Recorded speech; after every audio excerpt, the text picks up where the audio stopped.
Please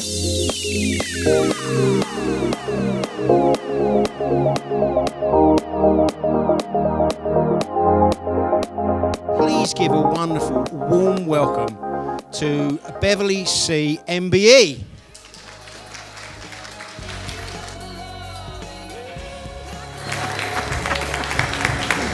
Thank you very much.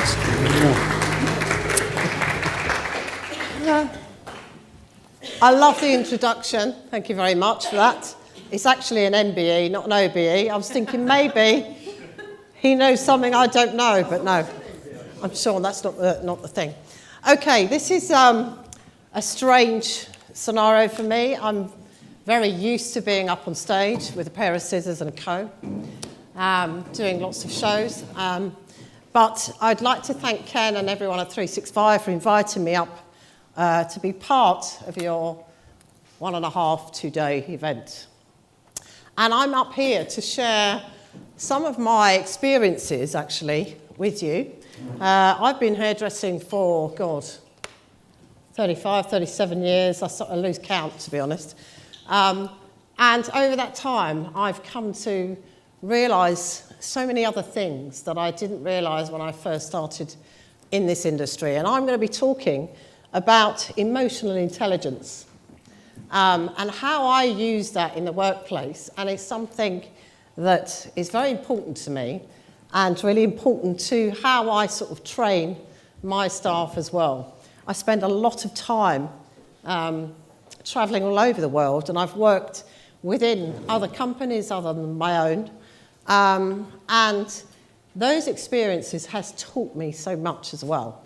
And I think it's really quite important to share that and share those experiences. But before I do that, what I want to do is to just show you a couple of phrases that I actually live by. And one of them is, knowledge is a gift that should be shared with others. And it's something a mentor, when I first started hairdressing, he was my main mentor. I thought he was God to me. And after I did so much training with him, he said to me, remember this saying. And he told me this, and that's actually, my entire career has been based on sharing knowledge, which I think is fantastic. And that's where my career has gone. But what I want to talk to you about today is this one. That I've learnt that people will forget what you've said, they forget what you did, but they never, ever forget how you made them feel. And that's something I begin to realise so much more than ever before, to be honest. When I first started, I focused so heavily on being technically minded and learning all the creative side. And I thought if you were the best hairdresser, that's all you'd have to be. Obviously, there's a social side to our business, I know that. But I realised that it's actually deeper than that. To actually be highly successful in the business, you had to give something a little bit more to the customer. And over the years, I've learnt to really realise what that really means. I'm not up here, I've got to tell you, emotional intelligence is a big word and a very big subject. And I'm not up here to tell you that I'm a psychologist, because I am not, or some sort of expert in behaviour with the human race, because I'm not. What I want to share with you is how that has affected me and also the business as well. But the other reason that I want to talk to you about this is because it actually started with my daughter, Jordana Cabela, who's now very much a part of the Cabela business and becoming quite a little star by herself now, which I'm very proud of. And just to give you a background, she did a law degree and successfully completed it.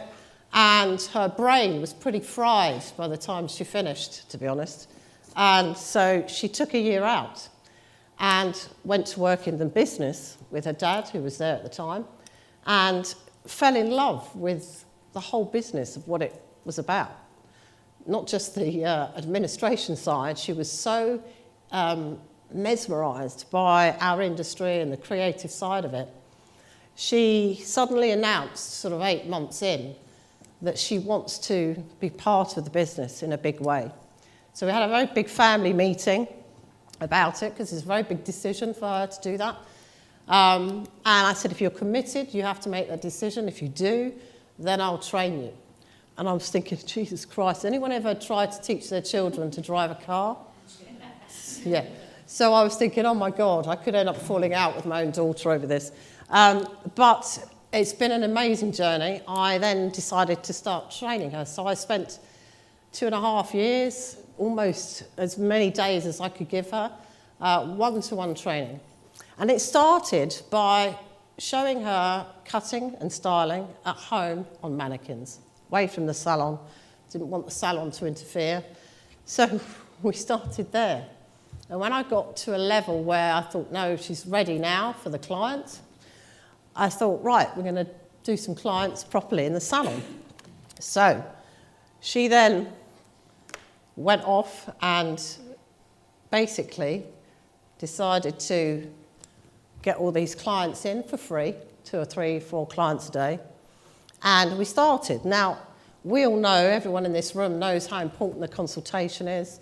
We know the do's and the don'ts of it. So I went through that with her, which is very difficult to do unless you role play it.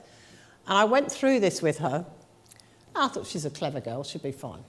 So we started to do it. So she said to her first client, who she had never met before, I'd never seen the person at all, that what she was going to do was to do a consultation. I was going to stand and watch and critique it afterwards. So she did this consultation and she finished it and she said, so what's the feedback? And I said, well, actually, it was pretty good consultation, to be honest, as they go. And I said, but I want to take you up to a level of consultation that I think is really important. So I pushed it to another level. And I said, during that consultation, you missed out a few things. And she said, what was that? And I said, well, first of all, she cringed when you said the word fringe. I know you meant it to be a sort of drop fringe and sort of this level, but she cringed. She's obviously had a really bad one at some point in her life, probably one cut up there by her mother when she was 5 or something, but she'll remember that. I said, but she also apologised 3 times during the consultation. And not once did she look in the mirror when she was having the consultation with you. And I said, and you didn't read her? And she said, what do you mean I didn't read her? And I said, because this woman, I said, what's happened is she doesn't like her hair, basically. She's got grey hair, she's got natural curl, she doesn't like, it's not about the haircut she's got now, she just doesn't like the hair that she has. She apologised too many times for me, and I think that's probably because she is sitting here having a free haircut in a lovely salon thinking, surely there's some other hair out there that you could be cutting that's better than mine. And I said, she doesn't like what she sees in the mirror because she's not looking at herself. And I explained all this, and this client turned around and went, oh my God, that's exactly how I feel. I actually don't feel worthy of sitting here having this free haircut. And we then went through the consultation again. That particular client is now a regular client. She's brought in 12 or 13 clients since. And they're all very, very regular clients and very much attached and connected to the salon. So you can imagine how many consultations we did together. And what happened was I realised, even though I knew it, I didn't home in on it. We all know that we have to connect to a client, but I didn't home in on it as much as maybe I should have done. And what that client was feeling was it's not just about what you do, it's about how you make that client feel as well. And of course, we have to do a good service, but if we make them feel good at the same time, you've got a double positivity going on within that connection with the client. And that, to me, is really important. The way I look at it is, I'm sure some of you have been to a restaurant A new restaurant. You've heard of a new restaurant, you go to it, it's got the most amazing decor, it looks incredible, the menu's amazing. You look at the menu, you think, wow, this place is so cool, love it, love it. You're feeling good. You go there, the waiters come over, they serve your drinks, take your order. And, you know, he's nice, he's putting the food on the table and he's doing his job. The hors d'oeuvre, 10 out of 10. By the time you've been there for 3 hours, they don't really connect. So by the end of it, you feel a little bit isolated. You don't feel totally welcome. You don't have that feel-good factor, which is right under the skin. It's not on the surface. It's right inside. By the time you finish, you might start scoring the food about a 6 out of 10 because you didn't feel particularly good while you were in that restaurant. Whereas there could be another place down the road that you go to, the decoration isn't as good. Maybe the menu choice isn't as much either. But there's always some food on there that you enjoy. But by God, when you go there, they make you feel absolutely amazing, valued. They make you laugh, they get under your skin, they connect. That's the place you will go back to each time. Not the other place that may look good, but you didn't get that connection. And that's really what I want to talk about. It's about that indifference more than anything else. Now, I'm going to show you this slide. I love this slide. We all know one of those. I've been hairdressing long enough to come across quite a few people that are like Edward Scissorhands. And there's one particular person that I worked alongside, or I saw when I was working within companies, who was just like Edward Scissorhands. I used to see him cut hair, and it was flying off, and I would stand there horrified, thinking, oh my God, what is he doing? I would see him colour hair. He chose colours I would never dream of putting together.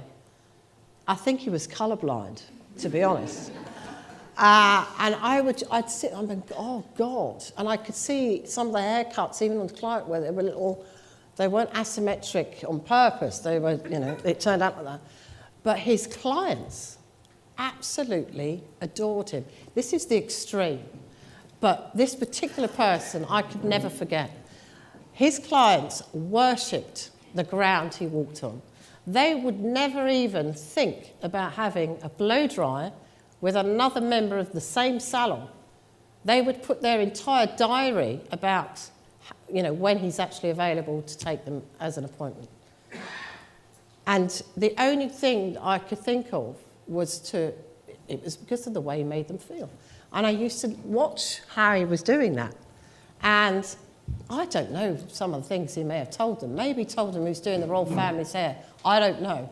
But all I know is that he made them feel really good about themselves and very comfortable with him. Why? Because, again, they're buying how you make them feel. Which is something, if we look at that, you think, yeah, well, we know that. But if we look closely, how can we make that a little bit more part of what we're doing on a daily basis?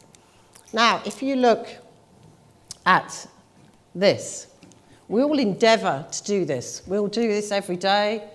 All of you still hairdressing, or some of you just running the businesses? All hairdressing? We do this on every day. We know that as salon owners and managers, we know that this is what we're supposed to be doing. Making the client feel listened to, understood, trust, we put them at ease, we want them to feel special and valued. And, it's quite an ask from maybe not so much of our experienced stylists, but certainly our more junior stylists that are coming through. And if you look at that, if we look at our salons, we all do this. We provide beautiful salon surroundings, just like the restaurant. We give lovely teas and coffees. Now we're supposed to give like 25 different types of tea Before, years ago, in my day, well, I'm still here, but in my day, it was tea and coffee. Now it's all the different teas and coffees that you give, the soft drink, the wine now. We now have special loyalty schemes and all sorts of things going on. But what really does keep them to come back?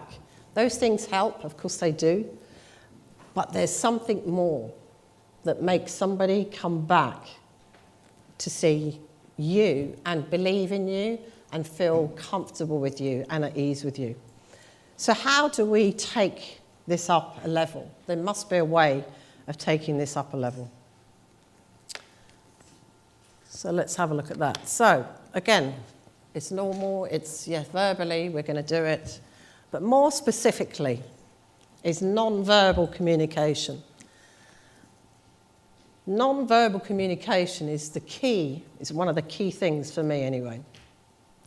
Communication is not just restricted to a language, advertising, Instagram, whatever you want, all your social media, the way we speak.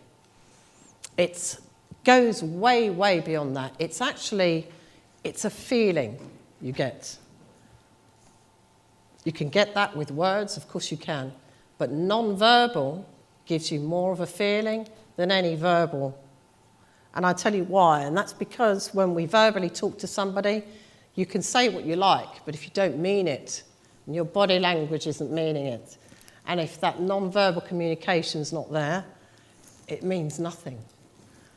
And that non-verbal is all about communicating with clients, communicating with people, even your staff, to be honest, as well, without a message or a word.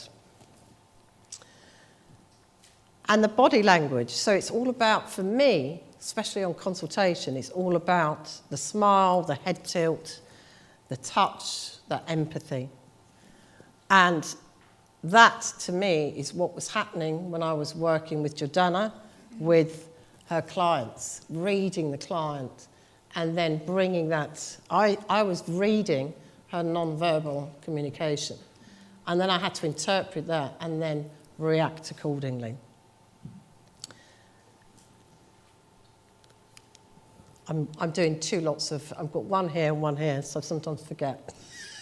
Bear with me. Okay, so technology advanced. Do you know we even have a robot now that does heart operations? Have you heard about that? Incredible. I think it's quite amazing. Thank God there's no robots that can replace us hairdressers. That's the one good thing about technology. We're bringing technology into our industry, but it can never replace that connection that we have with people, which is fantastic. If you look at the evolution of what's happened to us from time, from the beginning, to where we are now, how much time do we spend on our devices? Not just, I'm talking about the salon, I'm talking about generally the way we live. We spend so much time. There is a disconnection because we're talking to a screen. How many of you, I'm sure we all do it, but I have 3 children and they come around the dinner table and they're like this, and I'm like, put the phones away. So we're disconnected a little bit because that's the way it is. Everything's online. We even buy clothes online now. We don't care about going to the shop trying them on. We don't care about how many women here buy shoes online. I do. And clothes online. I know you do. Do you buy clothes online? Yes. And you buy like 8 or 9 things. Am I right? Try them on, keep one, send the other 8 back. Because you can. So we are disconnected. And because we're disconnected, but we are an industry where we don't have robots. You can't go online and get a haircut, thank God. You can't go online and get beautiful colour. And that's the one thing that people still come into the salon, they come there, and we have a golden opportunity because we're more disconnected, to make that connection even greater and make people feel that it's part of their social life in a way, which I think is really important. We crave it. And I have to say, it doesn't matter what language you speak, it doesn't matter the education you've had. Non-verbal communication, which is a fact, I didn't know that till recently, non-verbal communication is inbred into our evolutional DNA. It's something we crave, it's something we're actually born with. We recognise it no matter what language barrier there is. And I think if we use it a lot more in our businesses, we could actually really change the dynamic and the repeat business that we have within the salon, especially with new clients, but it should be also applied to our regular clients that we rely so heavily on. So let's have a look at some of the non-verbal. Now I put this picture in I'm going to show you. We all know it's Princess Diana. I put it in before I went to the next one because non-verbal communication, before Instagram, Facebook, all of that, all we did have was news at the time. This is 1987. She shook the hand of an AIDS patient and changed the entire globe's view on AIDS within 48 hours. She also changed not just us as people, but the entire medical profession changed from nothing she said, didn't say anything, she just shook his hand. Obviously, she was in a very powerful position, but it said a lot more than any words could ever say. And thank God at the time. So that was a positive touch that she did. So let's talk about that. We've got a positive touch here. I love the babies. I had to do that. A positive touch. I don't know. Sometimes you probably know you're doing it. Sometimes probably you don't. When I'm teaching our younger stylists to come up, talking about it is one thing. Role-playing it is totally different. I role-play it with them. But what I do explain to them is when you do a positive touch with a client, you've got a new client that comes in, a touch on the shoulder. And I say positive because you say word touch, it's all politically incorrect now. A positive touch on the shoulder. The way you touch the hair, just the way you handle the hair during a consultation. It totally makes the client feel at ease. It makes them feel connected. It makes them feel like you care the minute you touch their shoulder. My daughter's recently become a primary school teacher, and teaching is very different now than it used to be when I was at school, hundreds of years ago. And they are taught very carefully about how to handle children that have behaviour problems. I'm not saying your clients have behaviour problems, but they probably do. We've had a few of those, all of us in our time. But when a child is very uptight, a child will only know how to react by sometimes their behaviour. And they're taught as teachers, if you actually touch the child on the shoulder and say to them, I know you're feeling, you don't feel right. Talk to me, what's the matter? Instead of shouting and screaming, which is what would happen in my day, just the connection. The minute they touch the shoulder of the child, everything changes. The level goes from a 10 to a 4. So a positive touch in the salon, without, really thinking about it, does have an incredible effect on a client, especially a new client. The smile, pretty obvious. I know I shouldn't have put it in there, but I did anyway. It's amazing. I want you to watch some of your staff and see how they handle that new client especially. The ones we know we tend to have that friendly relationship with. I'm sure some of the clients they have come in, they don't like them, and they can read it straight away. But if we have that, if we make sure we've got that and encourage that when we're teaching our staff on consultation, not just at the beginning, but all the way through, but the first impression to me is most important. Again, it's that friendly, I care about you, you're very welcome, and happy. Happiness is very contagious. When you see someone miserable, it's human nature. Someone's miserable in the staff room, it's human nature to join them. So if a member of staff is actually a little miserable when they're doing a consultation, a bit like the waiter in the restaurant, it's contagious. And then we have this very important one for me, the head tilt. And you probably think, God, she's nuts, this woman. What's she talking about head tilts for? During a consultation, if you see someone tilt their head, if you're listening to what client is telling you, and you stand there like this, but you stand and you tilt the head, it will send a different message. And tilting the head tells the client, I'm listening, but I'm really listening to what you're saying to me. I'm very interested in what you're saying to me, and I care about what you're saying because I want to try and make this right for you.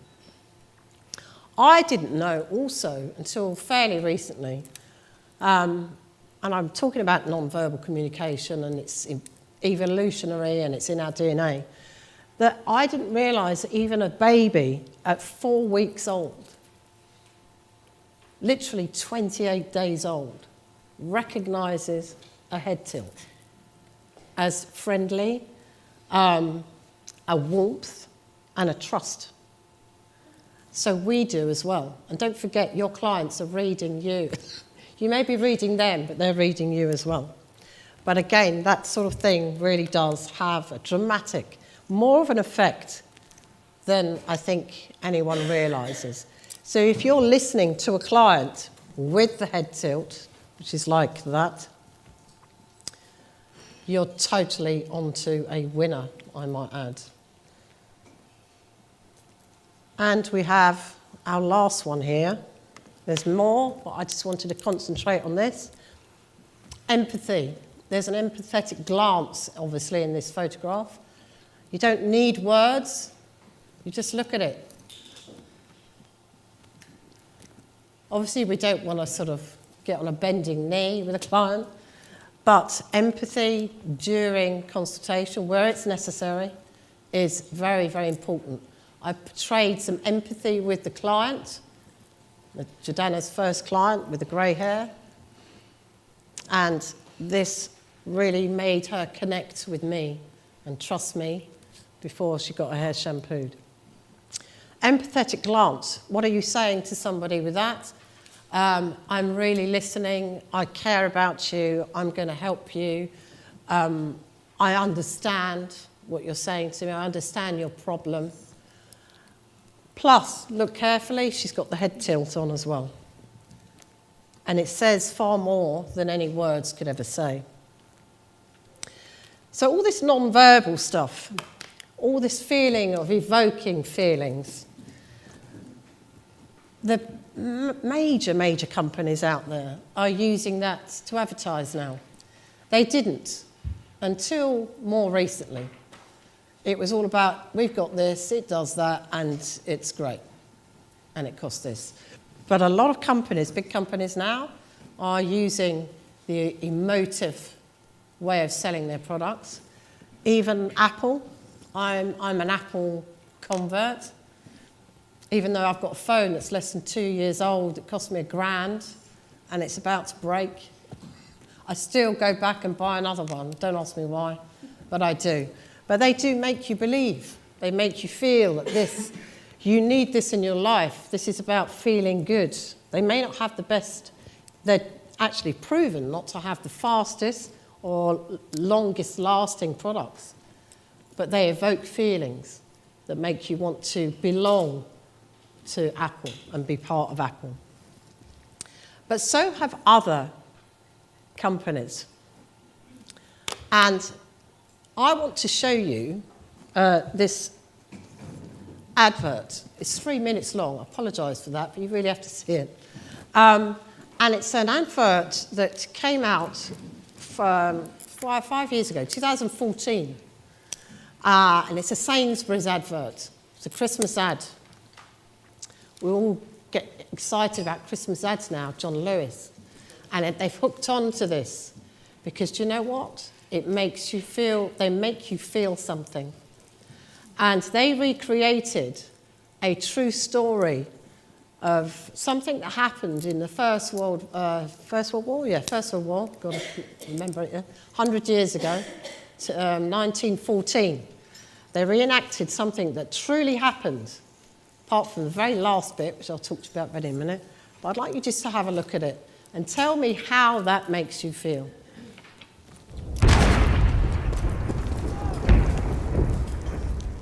Jenkins, Oakley, Knight.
Ein Briter kommt!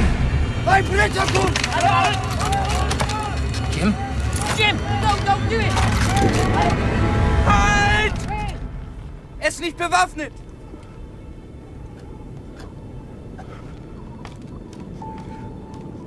Nein, Otto!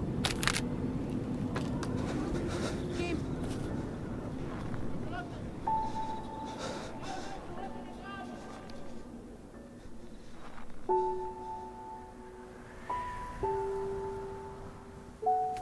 My name is Jim. Mein Name ist Otto. Pleased to meet you, Otto. Freut mich. Rose, she's called. Sie ist schön. Schön.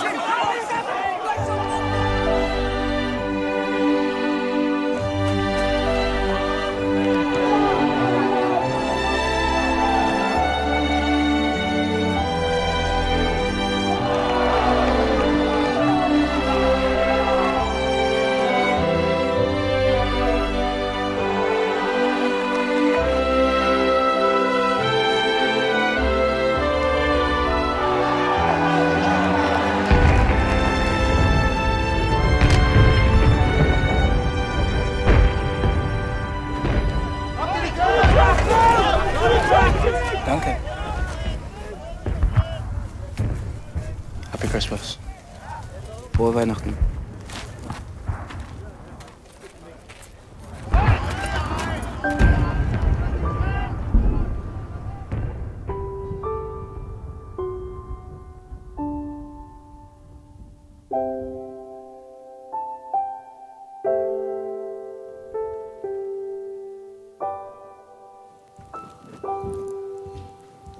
Gets me every time.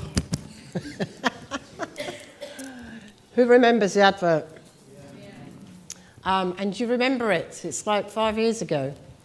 And it's still very part of, it's right in there because it got to you, it got under your skin. The chocolate part of it, very clever. They actually donated all the proceeds, so that's the British Legion, which was great. Having said that, their market share for Christmas went up because people thought, oh, Sainsbury's. They made me feel good. So they pass it, they go and buy the chocolate, do all their Christmas shopping there. It's very clever.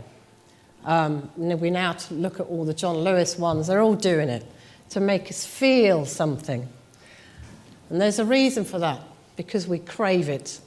And we need to do a bit more of it when we can in the salon. So, here we are. Who recognises that round the dinner table? I do. On the devices a lot. It's part of our future. It's got its good points, don't get me wrong. The technology of it is amazing. What I will say with that is that no device you can have, no text message you send or email will replace the smile, the touch, the empathetic glance, the head tilt, that non-verbal communication, which does evoke feelings which are far deeper than the words you can say to a client. So, moving on from that. So, I'm not going to start going through all this. I've only listed it up there. My must-haves for consultation. The non-verbal has to be brought in. If we look at all the others underneath, I'll go through them very quickly. That non-verbal needs to be in all of those, basically. The one thing that I never used to teach my staff is to compliment the client. There's nothing better. The client that Jordana had with the grey hair hated her hair. I actually convinced her, because I was right, I wasn't lying to her. She actually had beautiful hair. And I said, you don't realise how beautiful your hair is. You've got this incredible natural curl. And I meant it, but she read that from me. And by the end of it, she thought she had amazing hair as well. If a client, don't lie to them. If their hair's crap, don't say it's amazing. But if when they come in, compliment them. I love your shoes. I love this. I love your handbag. God, your makeup looks great. Something like that, that's a connection straight away. We're not talking about hair yet. Let them realise you're even interested in something about them. Then we listen, obviously. We have to understand what they're wanting. Again, I'm not going through this in detail because it's not why I'm here. The empathy. Giving some empathy within that consultation. Get on board with what they're asking. They've got to get on board with what you're suggesting and you're advising and the options you're giving. The two big ones for me, because we all do that middle bit, is the compliment and the collaboration. You're always in it together. And if you don't get that client trusting you and feeling like you haven't got under their skin, they won't collaborate particularly with you anyway. Talking more about new clients here as well, even though some of this should be passed over to your regulars as well. And I am a big believer. I know that when we look at our books and we think, I've got appointments every 45 minutes and I don't have time for this consultation. The consultation to me is more important. With a new client, if you don't get it right, do you know that 90% of new clients go to the backwash with their fingers crossed underneath their gowns, thinking, sitting there while they're having their shampoo and their massage, she said fringe. Jesus, I don't want a fringe. She said 2 centimetres, but she did that. And I actually don't want the layers in it. So they start to analyse this consultation because you haven't actually totally connected. You may be saying everything's correct, but you're not connected. So they sit there for another 45 minutes to an hour, having this haircut and everything. And at the end of it, you have achieved the goal. You've made them look great. And they're like, oh, thank Christ for that. So they've spent an hour waiting for that result. And what I said to Jordana is, my daughter, you want them to believe that. Show them with your hand. Show them what it's going to look like. If you can see they're not on board, keep going. Because you need to make sure that no one gets sent to the backwash until you've got it to a T. So, what are we up against with clients? This is an interesting one. We have a lot. We have to do a lot to make people happy, I know. We've got the dreamer. There we are. We've got the client who comes in, who wants half of what's on the menu, of your salon menu. She wants this, that, and the other. 30 minutes she's got. And then she drops into the consultation that her friend said that you would give her a 60% discount at the end of it as well. So we all get clients like that. We have the expert. I love the expert. The expert is the one that comes in and says, I'd like 3 layers at the back. Have you ever had that? 2 layers at the front. And while you're at it, thanks to Lee Stafford, who is a friend of mine, she wants pony lights at the back that she saw on this morning television, out of a box. He's in hiding at the moment, bless him. Anyway, we've got that sort of client. We also have the aggressive client. The client that says, listen, I know you can take my hair from black, blue-black, to blonde without bleach. I've read it, so why can't this salon do it as well? We've all had a few of those. We have the insistent one, the one who knows everything about hair and says, I want you to cut my layers out of my hair because I want one length hair. And by the way, I know it needs, split ends, need to cut it about 2 inches, but I want it to look longer when you've finished. We always have the anxious client that I don't know, what do you think, I'm not sure, can I phone a friend, all that sort of stuff. And then we have this one who doesn't give a damn. Whatever you think, I don't care, it always looks the same, it's only hair. Very inspiring. Then we have this. So we have these characters, but then we see this. That's an extreme version I'm showing you there. But trust me, if you look carefully, you're going to see it. You're going to see the lip biter. That means, I don't like what you're saying. I'm scared. But I'm too embarrassed to say anything. Clients will withhold. They're scared to say anything and confront because they don't want to upset you. Then you've got these. We've got the unconfident, won't look in the mirror, read it. You may not see it if you don't look carefully, but it's there. You've got the one that does that. The minute it's that, I don't like what you're saying at all, don't agree with it. I'm really not sure about what you're suggesting here. But instead of her saying it, she'll do this. So read it and then address it. The foot tapper. Foot tapper is the one who wants to leave the building. She wants to go home. And then we have the other one. I love this one at the bottom here. This is the hair toucher. The one who touches her hair all the way through and still touching it when you're blow drying it. If you see that at any point, we've all seen it during our lifetime of being a hairdresser. You nip it in the bud straight away. These are the ones that are not confident, the ones that the connection is not there. It doesn't matter if your interpretation's not quite right. If you're connected, she'll feel comfortable enough to tell you what's wrong.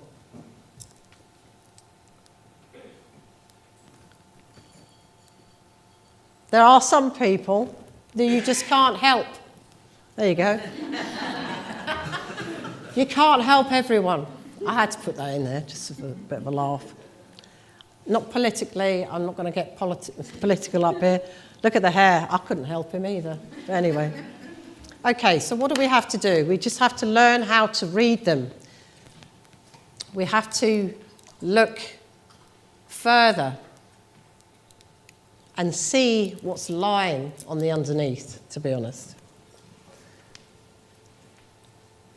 Sometimes you will think you've done it, and then you're going to hear, so what are you doing again? What's in that bowl? What colour? Let me see that bowl of colour. When you start to hear that, you know that you need to take it to another level. So if we go back to my consultation, I'm going forward, I've just put it in again, that, we still do that.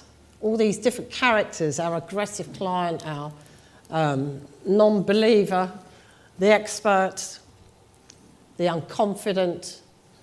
All we have to do is do the same thing. Just have to read it a bit better and adjust the percentages. If you've got someone who's very unconfident, compliment them maybe a little bit more. Take up the empathy level, maybe just spend that extra time with them, and it works. Moving on from that, the trust triangle. This is an interesting one. New clients, this is, mainly. Client comes in, so you've got the client and her hair against you. Trust me, it's against you. As a stylist, you are totally being scrutinised. Let me see what you can do with this then. And often looked at, to be honest, as the enemy. So you've got 2 against 1 when you're working with a client. Basically, we have to adopt all the things I've just said to try and get them on our side. But let's take a scenario, an extreme scenario. So you've got a client who comes in, you're the enemy, she's got the hair, she shows you a photo. Black hair, she's got black hair, by the way, blue black hair. And she shows you a photo of the most beautiful balayage with blonde tones and all sorts of beautiful tones running through it. You know damn well it's not going to happen. What you do. And sometimes I've seen staff who say, you can't have that. It's just not going to happen, love. The most important thing is to gain their trust, to get them to understand and take on board your advice. They're not going to take on, they think they can have it. That's it. So what I do is I use the compliment thing. So I'll go, what a fabulous picture. I love that colour, that looks amazing. I love that picture too. So I'm saying, yeah, I love the result you want to be. I haven't told her she can't have it yet. But I actually go in there saying, I love it, it's fantastic.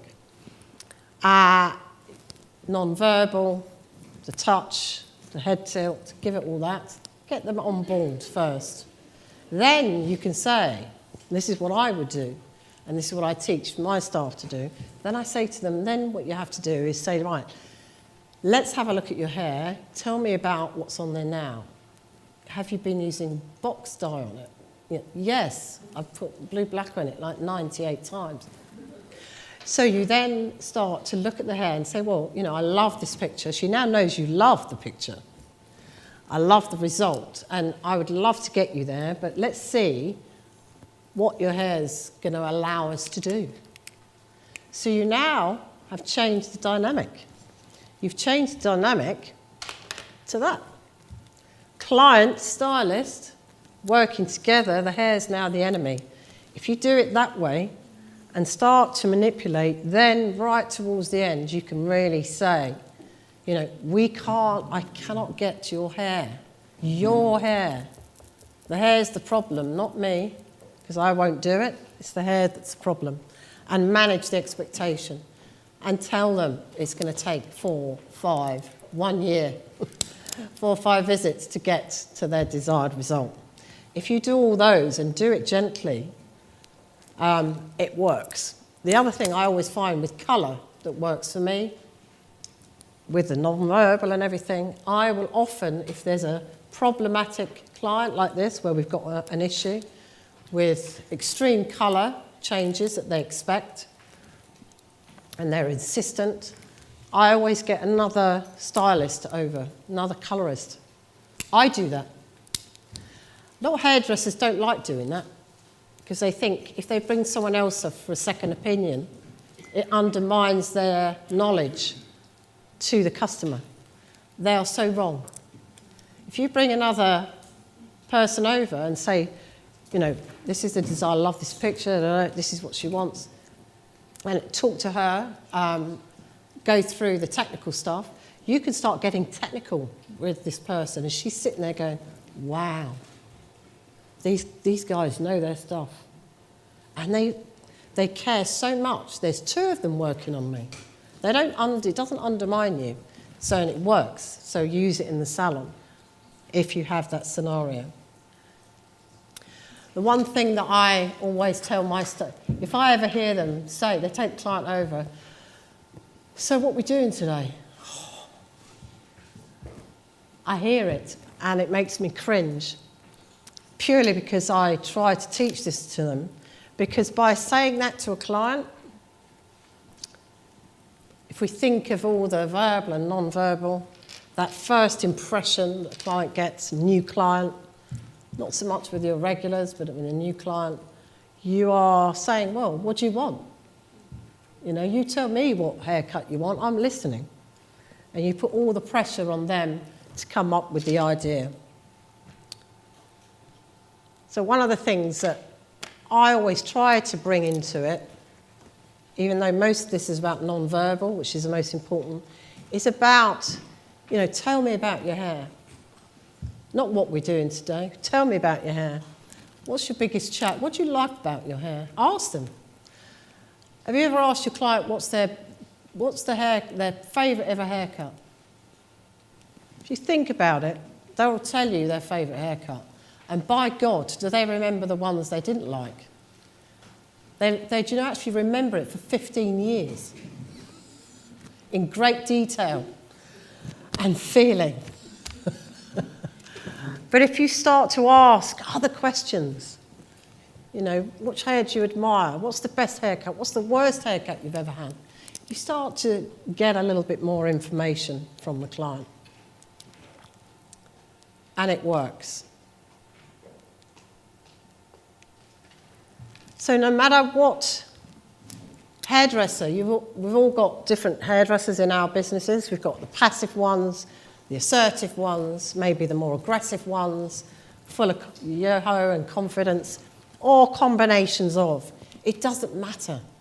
It doesn't matter what type of personality you are. All you've got to do is adopt some of that and make them feel. It doesn't matter how much you charge. It does, you should charge a lot more, but it doesn't matter how much you charge. Just make them feel, the clients feel. And make them feel the most important person in that salon. That's only up there because if you think about the non-verbal that I've talked about and all those things, bring that to your regulars as well.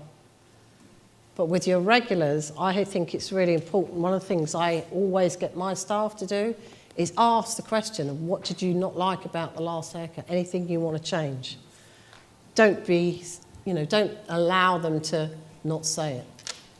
Bring it out of them, but still give them that feel-good factor. Make them feel really special and give them the same consultation every single time.